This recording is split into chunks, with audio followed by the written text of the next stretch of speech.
go ahead and get started. We're going to start off really quick though and just kind of introduce ourselves first. So my name is Allie. I'm the CIMBA marketing intern. I am an enterprise leadership major and I went on the program summer of 2014. Hi, my name's Erin Newowner. I am a junior here at Iowa. I am studying finance and I went on the program last summer, so summer of 2016. Hi, my name is Lee. I'm a sophomore accounting and finance major. I went to last fall for 2016. I'm Jenny Stevenson. I'm a sophomore in chemical engineering, and I went last summer, so summer 2016. And then these are some of our staff members as well. Hello, everyone. I'm Kiani Dunn. I'm the accounting and admin coordinator for the program. So I'm the one who's going to bill you and collect payment from you. If you have any questions about financial aid or at the end of the program, your transcripts, I'll be the one you talk to. And I'm Shannon Lizakowski. I'm the Assistant Director of Student Services. You probably have received emails from me or contact communications about missing forms, applications, things like that. So I work behind the scenes to get all this together. I'm super excited to get you over to Italy. And then I'm Stephanie Schnickert. I'm the Assistant Director of Academic Services. So I work primarily with faculty who have just questions about going abroad as you guys do, getting the courses, and you probably had emails from me, so sorry. All right, so we're going to start off and just kind of go over the assignment or like the group activity that you guys have been working on today. So we had you guys write down 5 cultural stereotypes you have of Italians, 5 that you think Europeans have of us, and then we really just kind of want to know how you think knowing this information will make you a better visitor while abroad. So what are some of the stereotypes that you guys had of Italians? Like, feel free to just shout them out. All right. Not loud, so we can all hear. What was that? You better repeat questions too. That was for the wrong category. It was the wrong one? Okay, yeah. Italians, yeah. All right, so which ones do you have, what stereotypes do you guys have of Italians? Eat a lot of pasta. Eat a lot of pasta, all right, that's a good one. They're family oriented. Family oriented, okay. So how many of yours were positive stereotypes? Probably more of them, right, for Italians? Okay, so then what about Americans? What stereotypes do you think Italians have of us? Loud. Yeah, loud, ignorant, I heard that one too. Yeah, so not so good, right? So how do you guys think that knowing these stereotypes of Italians and how they would perceive us, how do you think that that makes you guys a better visitor while you're going to be there? All right. Well, we can get into that a little bit later, so that's fine. So today we wanted to start off and just kind of talk about how it's important to know the stereotypes that you have of Italians going into studying abroad, how Italians can perceive you. So we want to prepare you guys to be a better visitor while you're studying abroad in Italy. So the first thing that we want you guys to be aware of is the different cultural norms. So normal here does not mean that it's normal there. You guys are a visitor in their culture, so you have to adjust your way of life and how you would act to what they would do. So one of the examples of this is that Italians, I heard somebody mention it, Italians are more of a slower pace. We're very fast-paced compared to them. We eat much faster, it's just much quicker, more intense, and Italians aren't like that. Italians are very slow with eating. They have longer meals much later in the evening. Everything is just slower, more calm. So you want to make sure that you guys adjust to that culture. You don't want to continue that American culture there. They don't really have an urgency to life, like I said, so everything is just very calm and collected there. One of the things also that Italians are known for is that their society is very cash-based. So here we primarily use debit cards and credit cards, but in Italy it's pretty much all coins and cash. So that's something that you want to consider too and make sure that you guys prepare for that as well. Another way that we suggest you guys be a better visitor is knowing current events. So just pay attention to things. Pay attention to things that you maybe should and should not be talking about. Pay attention to things like transportation strikes, because those do happen and they do happen often. So it's something that you guys should consider and something that you guys should be aware of when you guys are traveling in Italy and just traveling in Europe in general. We recommend you guys learn some basic language skills before you go as well, like good morning, my name is blank, where's the bathroom, you know, like help, things like that. You guys should know just basics before you go over there. And Italians really like it when you try speaking in Italian first. So it's really nice because that little effort might not seem like a lot, but to Italians it's going to go a long way, and they're going to be more willing to help you and to want to interact with you too. One last thing that we encourage you guys to do is just to stay positive. You're more likely to find someone to help you if you were in a situation that required help. So just stay positive about the experience, and you're in Italy, so you should be excited already. All right, so the next thing that I'm going to talk to you guys about is packing. So we recommend packing light. So we would recommend packing one medium suitcase and one sturdy backpack. This is, if you guys wanted to take notes, by the way, like please go ahead and like take out a notepad or something and take notes. So we have some tips and tricks for how to pack and how you can prepare. If you go onto our blog, you can look up some information there. We also have a Pinterest account that also has a lot of information on studying abroad too. So feel free to look into that. But what we recommend is, like I said, the medium suitcase and then the one sturdy backpack. Some things that you should put in your carry-on are your laptop or any other valuable technology that you're planning on bringing. So your phone, an iPad if you're planning on bringing that. All of your travel documents, which includes your passport or your visa if applicable. We recommend bringing your travel and living guide because it contains directions to campus. It has important contact information, things like that. And really, it's one of the most important documents you have other than your passport. So we really recommend that you have that with you instead of just packing it in your suitcase in case something comes up. We also say to put in your carry-on your prescription medication with the labels. One thing that you really have to be aware of when you're traveling is that you need to bring enough of your prescription medicine for your entire stay. Sometimes there can be issues with customs and with costs there, and some prescriptions are actually illegal to obtain in Europe. So don't plan on refreshing that, like don't plan on picking up that prescription while you're there. Make sure that you have it with you before you leave if you have a prescription medicine. We do have a stand that's near campus. It's our little like convenience store, and they have some like over-the-counter medicine. So if you get a cold or if you get anything like that, you don't have to worry about bringing stuff like that. But the prescription medicines, you have to bring enough for your entire stay.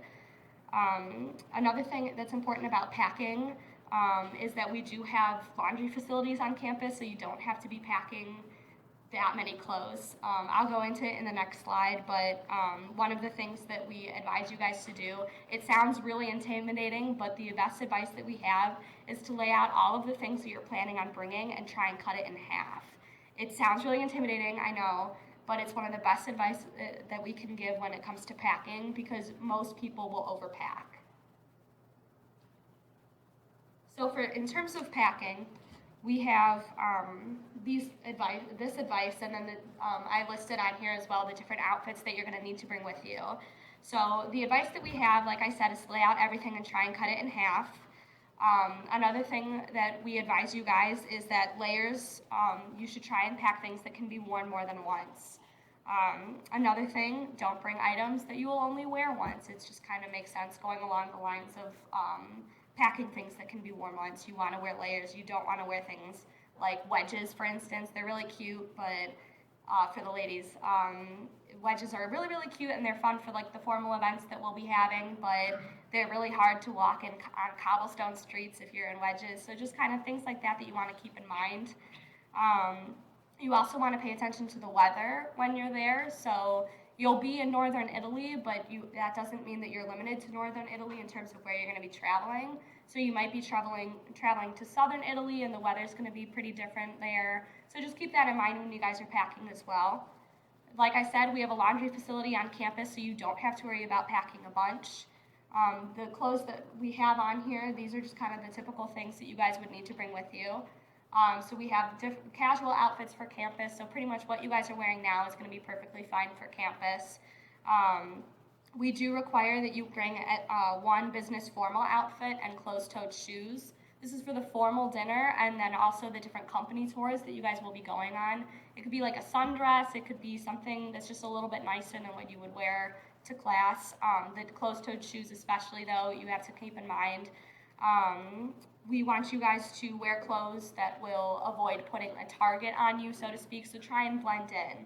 So how many Italians are going to be wearing Iowa shirts, you know, and like it's fun to represent your university, and that's totally fine, but do try and keep that in mind when you are traveling, that if you wear something that says University of Iowa Hawkeyes, you are kind of saying, hey, I'm a tourist, or hey, I'm not from here. So just something to keep in mind.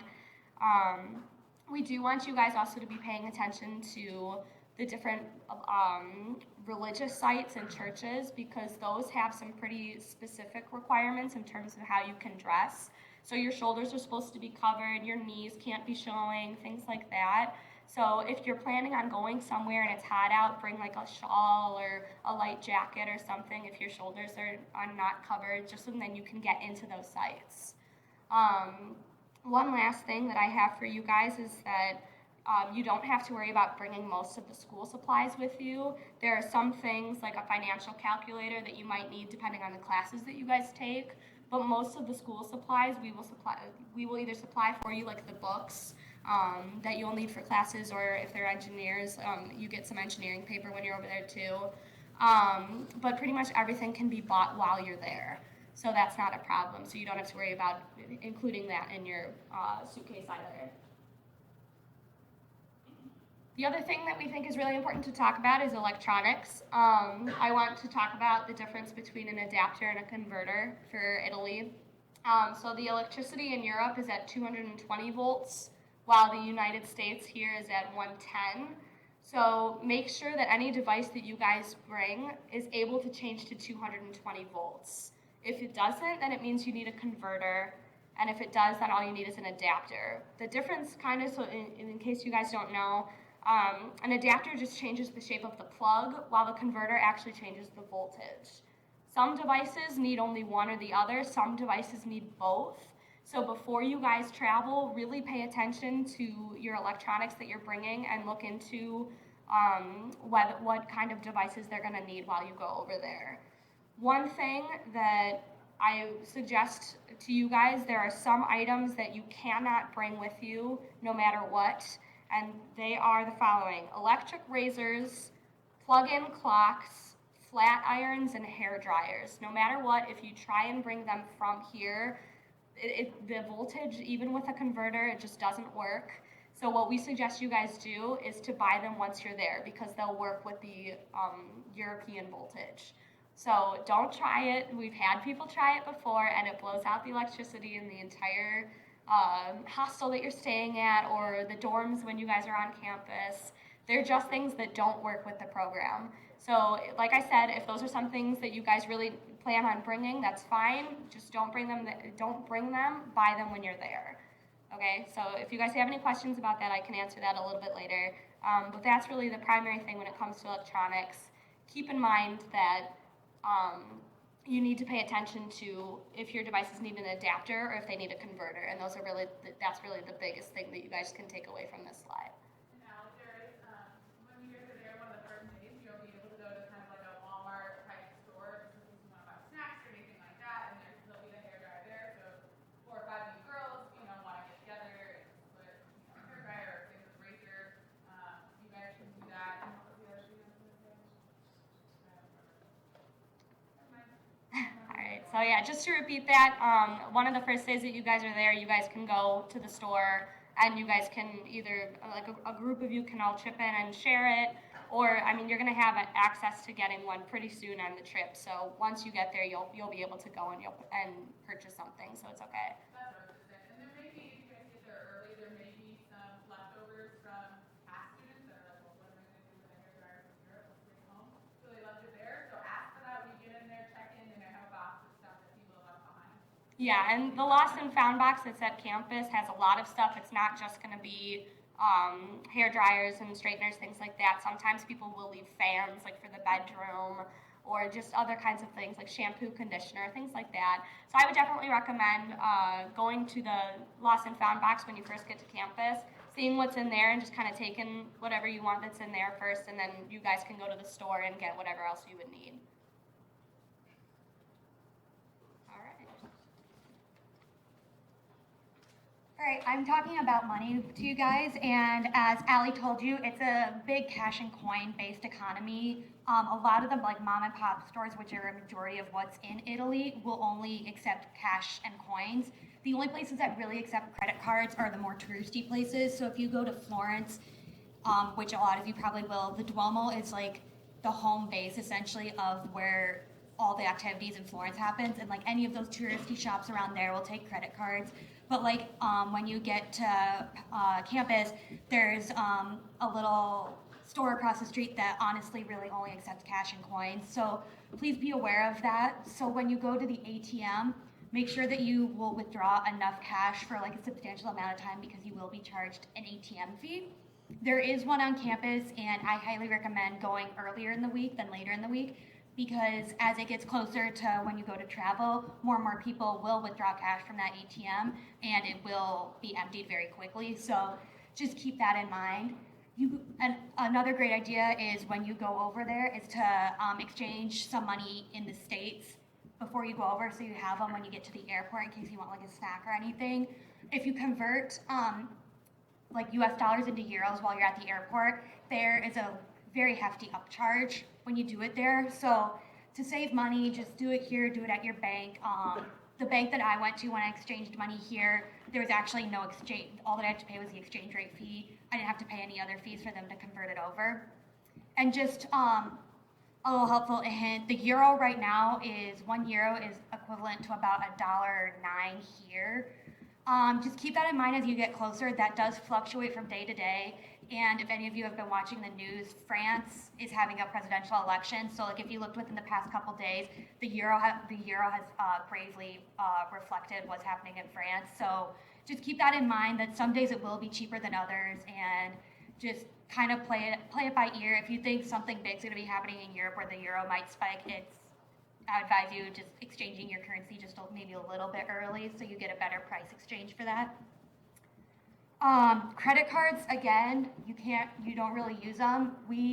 At least I did, mostly used it when I was buying train tickets online.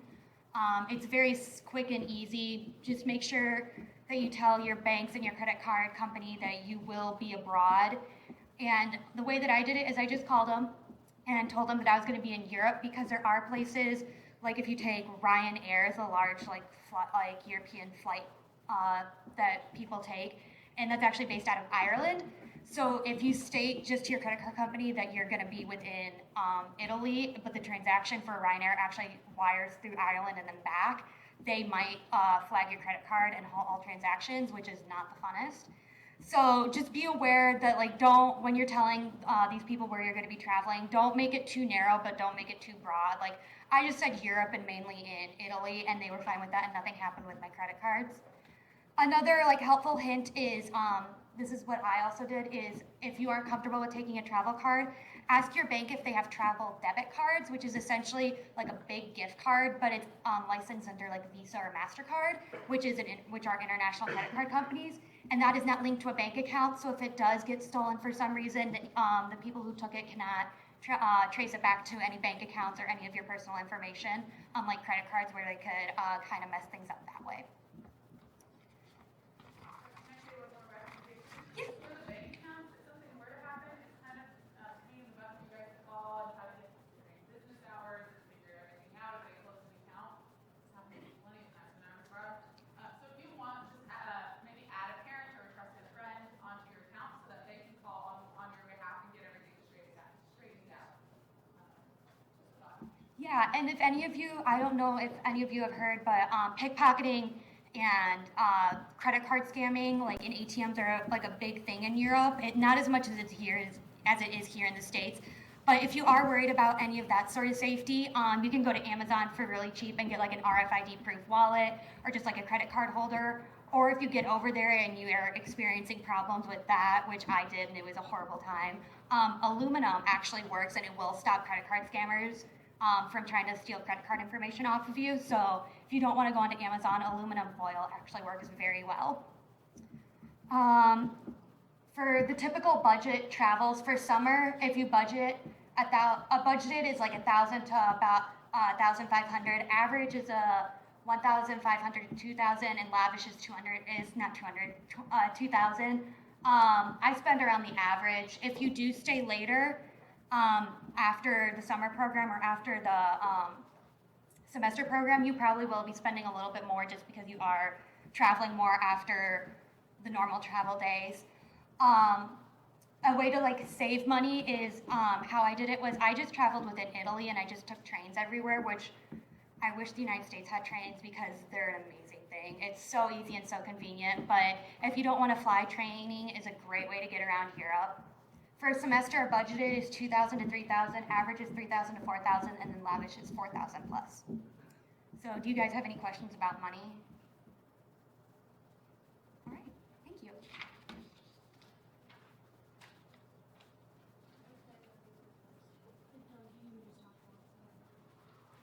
While in campus, you basically live in dorm, which is single or double. It's like on the upside of your classroom, and they have indoor bathroom. And every week, once or twice, they have housekeeping service to help you clean everything. And they have workout facility and sport fields like tennis and basketball around there, so you can kind of work out. And for the dining hall, you have specific like dining time, and they have Italian and English menu there. You can look through and pick the food you want to eat. And like Ali mentioned before, the laundry room, they have washers and dryers there. So and they will prepare your coins, so you can just use the laundry room there. And there's another hot guy room, which have TV there, so if you guys want to watch the football or any sports here, you can just go there and hang out. Around town, they have a store across the street from Philippines, and banks just like 5 minutes walk away. So, and there's another pharmacy over there, but pay attention, they do not have the medicine you can find here.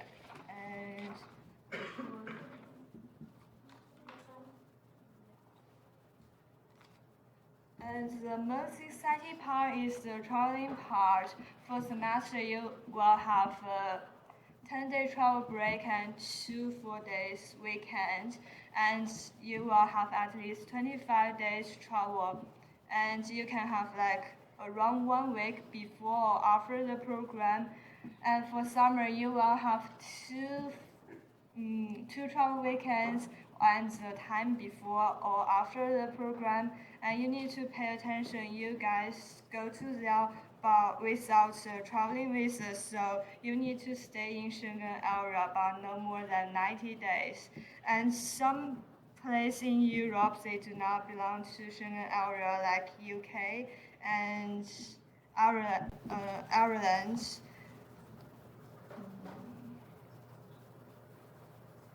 So if you stay over 90 days, you will take the risk to get some fine from the passport or the traveling issue. And for the traveling part, all that is independent, so which means you need to plan and do financial independently, and there is some resource on campus in the library, like the traveling guide or the Italian tour guide, and you can ask the staff over there for traveling advice. And there's a third party around that to ask you guys, do you guys want to do that? And you need to pay attention. CIMBA is not responsible for the third party traveling plan, and they'll maybe have a group traveling together, and there will be a fee associated with that traveling.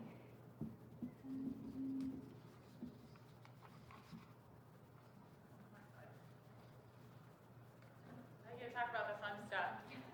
So we can start out with campus security, and I'm sure by now you guys all know that Ladero is a small town. So it's a town of about 2,000 connected to another town of about 2,000, but in reality it's in the rural, this side. It's in rural Italy, so really you shouldn't have any problems in that area. There are not a lot of tourists. People know that CIMBA's there. You're not going to have issues with the locals. Obviously, always be vigilant, but it's not something that you're going to have issues with. On campus, it is a gated campus, and there is a security guard at the gate. So for the most part, that's open. People can come and go as they please, but at maybe midnight, they shut the gate, and you'll just have to tell the guy, oh, I'm a CIMBA student, which is good for you guys. No one can stroll in and out. Make sure you tell your parents this too, so that they relax and know you guys are really safe. Also on campus, within campus security, there's a nurse on campus, so if something were to happen minor, you get a sore throat, you cut your leg minor, get a rash, little things like that, we do have a nurse on campus that can help you. Our staff will help translate to Nurse Ivana, and she'll be able to help you out. So again, tell your parents this, really make them feel a little bit more comfortable with the experience you guys are about to have. Also, there's not really much crime within your dorms. You can lock your doors. So if you do want to take out that little bit of extra cash so that you don't have to take it out multiple times, we've never had problems.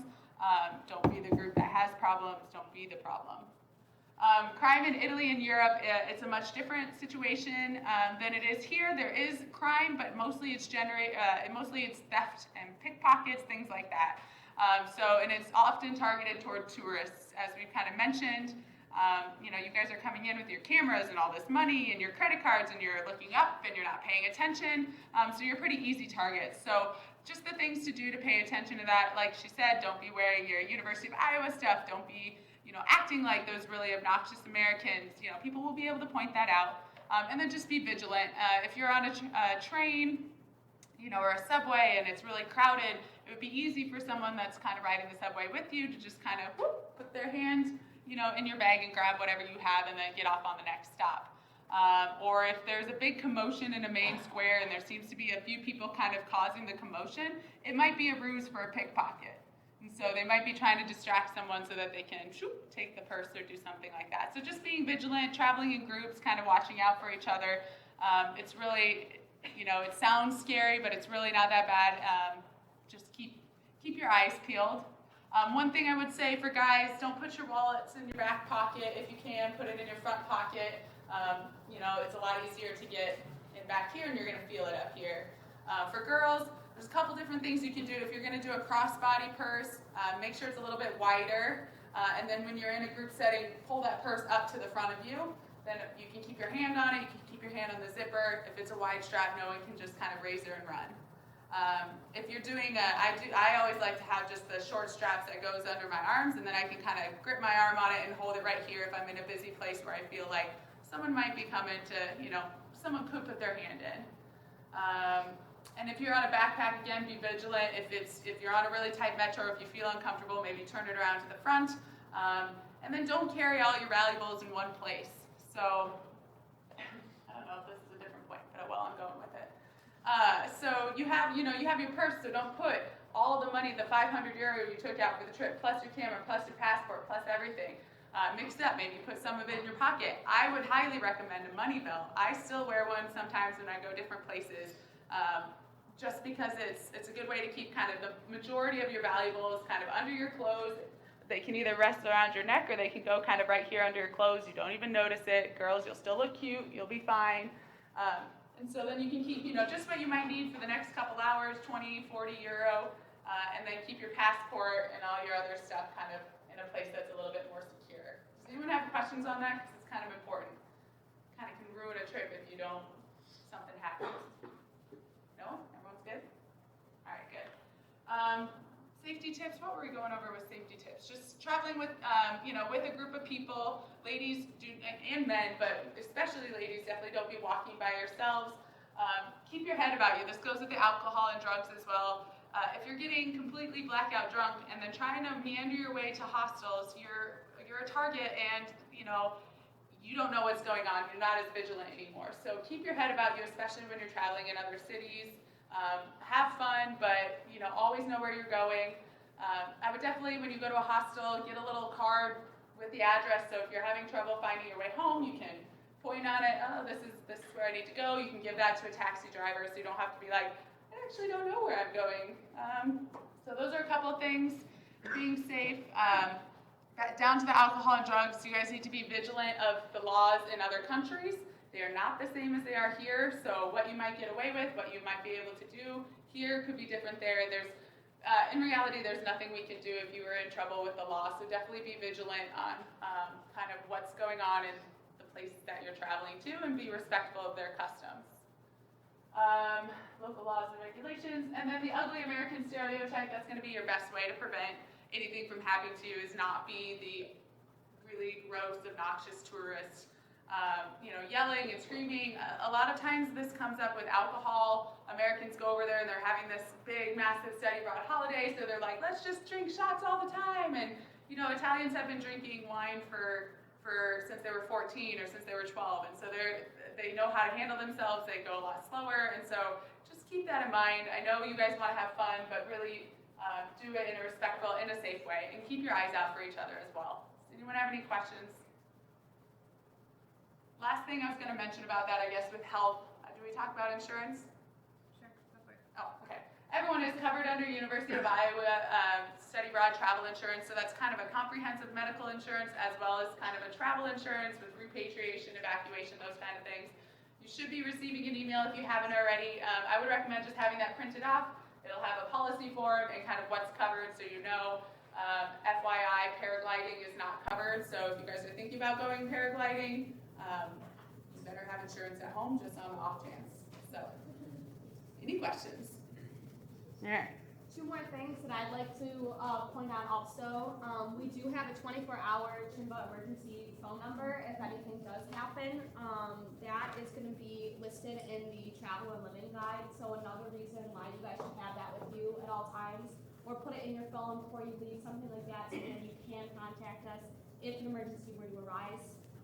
The other thing that I want to say, again, really quick, you might know what your limits are here in terms of alcohol, but alcohol content is significantly higher in Europe, so what you're used to here is not always the case when you go abroad. So make sure that you guys are paying attention, make sure that you guys are safe, make sure that you guys are being responsible. So if you're staying in touch with cell phones, kind of just as a rule of thumb, it's easier to put it on like airplane mode or just turn off cellular data, or else you'll rack up charges. And then just use like a Wi-Fi based way to keep in touch with people. So there's like WhatsApp, Skype, Google Voice, Viber. I personally just use like WhatsApp, and I also used Google Hangouts. It's like FaceTime almost. There's several computers there also, so you don't really have to worry about printing either, because there's, again, there, and you have printing money just like you do here. So shipping internationally, try not to do it for the summer just because it takes like 2 to 3 weeks to get anything there. So by the time you get it, you're basically leaving. So just make sure you pack everything. And also shipping home is expensive. So it's probably better to just leave extra room in your suitcase again, just pack accordingly, knowing you're gonna bring things home. Then there's like other apps, so city maps, which you can download on campus with Wi-Fi, and then you'll have, once you download the city, you don't have to have Wi-Fi again to access it, so that's really nice for when traveling. Then Venmo is a way to transfer money through, like, that's safe and compatible over Wi-Fi sort of thing, so your parents could just transfer over money through phone.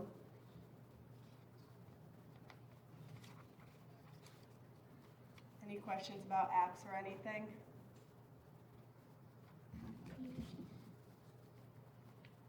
So arriving in Italy, so there's a shuttle from the airport. I don't know if you've gotten the emails yet about reserving your spot. Has it not been out yet? Okay. But make sure you reserve your spot because the spots do fill up. But it's still, if you don't make the shuttle, there's 2 of them, you can still make it to campus through like taxis or other things, and if a bunch of you split, it doesn't end up that expensive, but it still ends up around like 200 euros just to get from Venice all the way to Paderno. So again, the shuttles aren't guaranteed, so make sure you reserve your spot because other people will be there that don't reserve, and so they won't get their spot on the shuttle. And then once you get there, there's orientation. So you have to go to a meeting, then they talk about classes and all that sort of thing. And you have to, is that when you meet the policia or? Yeah, so at the orientation when you guys first get to campus, you guys are going to be learning about traveling abroad. It's when you're going to get your insurance cards too. So make sure that you guys hold on to that. It's really just a way for you guys to learn once you're there the ins and outs of traveling too. We kind of touched on a little bit earlier on in the slides, but you'll really get all of the need to know information. You'll get a bunch of advice, tips, and tricks when you guys have your orientation on campus. Then the biggest tip of all, make sure you tell your parents you make it there because they're worried about you. They're probably just stressing because they're like, oh my God, they're abroad. So just let them know you're safe, you made it. It seems funny, but you know they're panicking at home, sitting there watching your flight land. And if you don't do it, we'll get the calls to our office. So then it's just more work for us too. So just when you get there, just let them know that you landed. Let them know that you got to your dorm. Take pictures of the campus. You know, just like make sure that they know that you guys made it okay.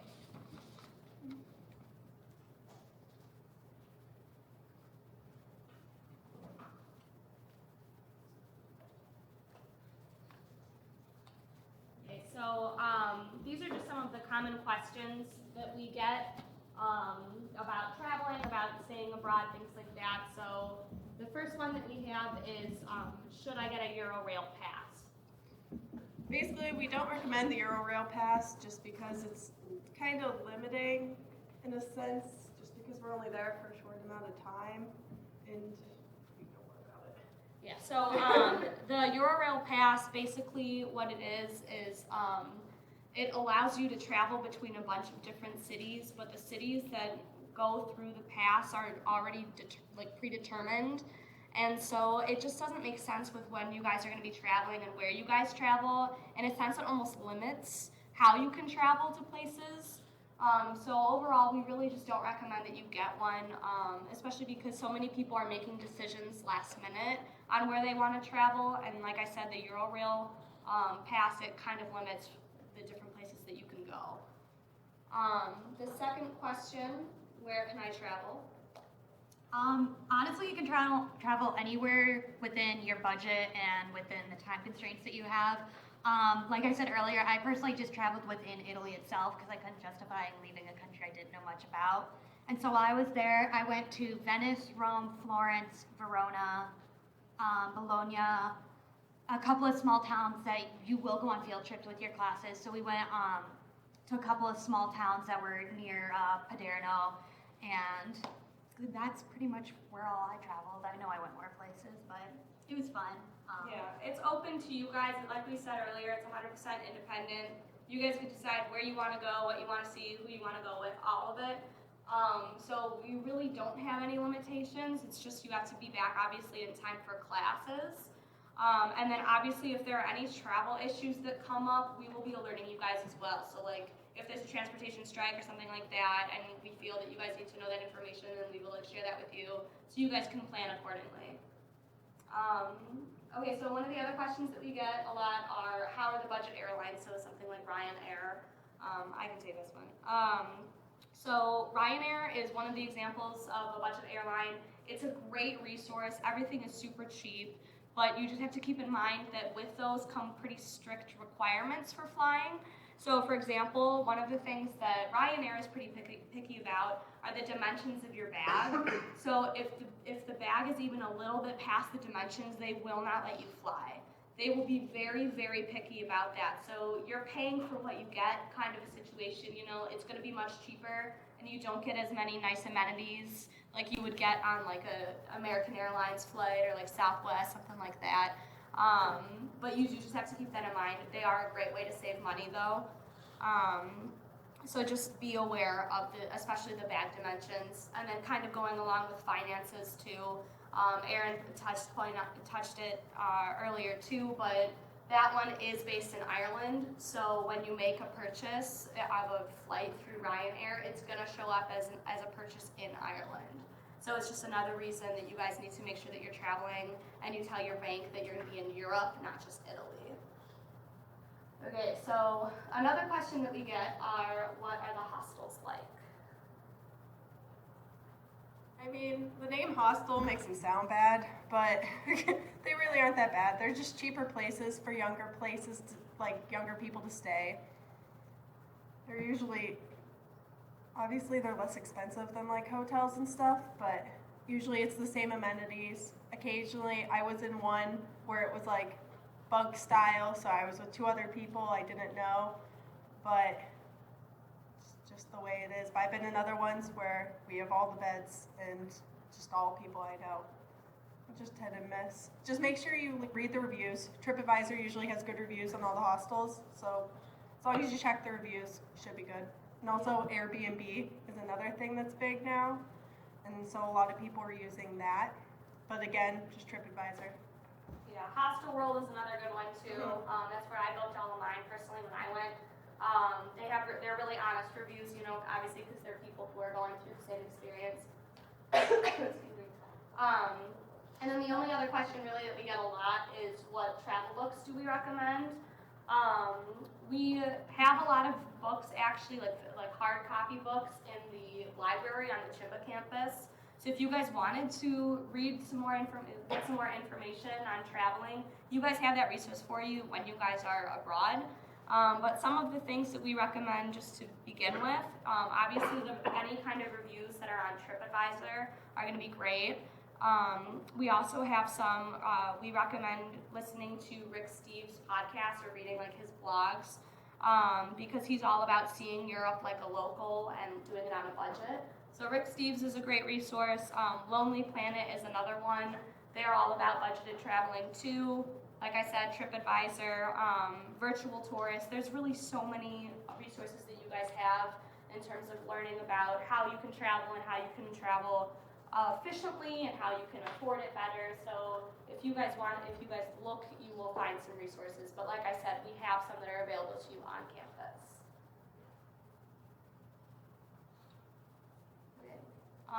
The one last little spiel. We have social media accounts on Facebook, Twitter, Instagram, YouTube, Pinterest. We don't just post random stuff, especially the Pinterest has great tips for packing and places where you guys can travel. So I would encourage you guys to look at that if you guys are active on Pinterest. Follow us because we'll post a lot of travel tips, a lot of advice. If we get any transportation strikes, any news, things like that, we'll post it onto our social media accounts as well. So make sure that you guys follow the accounts. Also, if you tag us in something that's fun, there's always the chance that we'll like retweet it or like repost it on Instagram, and you guys get a bunch of Insta likes, and that's always a good thing. So just make sure that you guys follow us and tag us, like I said. Do you guys have any questions? Yeah. Yeah, I'm not sure if I caught that. Like, what are we gonna find the shuttle? I'm sorry. The shuttle just shows up at the airport, and the guy, usually it's like one of the RAs, they'll come in and everyone kind of groups together, all the CIMBA people, and then they all walk to the shuttle together. Venice is not very big. Yeah. You get lost. It's a pretty small airport. Yeah. And it's not even that much bigger than like Fast. Des Moines. Pretty small. Yeah. You should get an email soon. Yeah, in the next week or two, you'll all receive an email from our staff in Italy, and they'll have specific times on how to sign up for the shuttles. We'll also post that information in the Countdown to Italy emails as soon as we get it as well, but it should be about a week before departure. Any other questions? Yeah, for the laundry, where? Laundry now. So you'll get like a token for the washer and the dryer, and then they also will supply laundry detergent too. You don't have to bring that if you have a specific one, like if you're allergic to some detergent or something like that. You can bring your own. But we have all of the stuff that you would need for the laundry there. So the way that that works is you have like this little token, and you would go down to the main office and you'd say, hey, I want to do laundry, and they'll exchange the token for the quarters that you need or the coins that you need. It's pretty easy. You just go down there when you want. Like let's say I wanted to do laundry on like Tuesday afternoon, I would go there and I would just reserve that time in that spot. Just so that then there's not a line and people aren't being rude and you can see who's going to have the laundry machines when. So it's really, really easy. I didn't run into a single problem when I was there with it. It's pretty nice. And like I said, they provide everything that you need. So you can do it really as often as you like for the most part, but do try and limit it like once a week, maybe once every 2 weeks. Don't do it more than that because you don't need to. We have a maid service actually that comes in. I don't know if we said that earlier, but there's a maid that comes in and cleans the rooms for you, so you don't have to worry about cleaning your sheets or towels or anything like that. They'll do that for you. They come in 2, maybe 3 times a week, so yeah, you don't have to worry about that. Has everyone gotten on Icon and looked at their pre-work, or is aware of the pre-work? Just as a reminder, it shouldn't take you too long, but that is something that you need to get done before you head over. Yeah, and if you're not home on the right classes, you should probably let me know, and I'll make sure that's taken care of. Is everyone excited?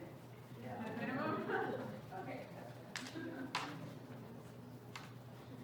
Well, that's all that we have for you guys today. So if you guys have any specific questions that you wanted to ask us, feel free to come and talk to us. We've all been on the program, obviously. So yeah, thanks for coming, guys.